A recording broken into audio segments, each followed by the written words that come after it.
స్వామి మా కుటుంబంలో చేరడం ఇష్టం లేక రాజా ఏమైనా చేస్తుంటారా? చాచా, అలా అంతా అనుకోకూడదు బాబు. చూడటానికి మొరటగా ఉంటాడు కానీ మిగతా విషయాల్లో పసివాడిలాగా ఎవరినీ చేతి కొట్టడు వాడు.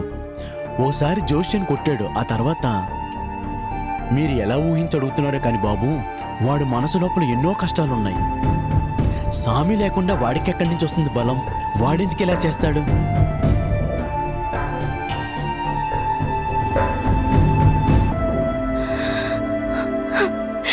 నువ్వు నాకు కావాలి. మనం ఇప్పుడే పెళ్లి చేసుకుందాం. చూడు, నేను పెళ్లి చేసుకుంటాను. మీ మామని చంపిన వాడిని కనిపెట్టాక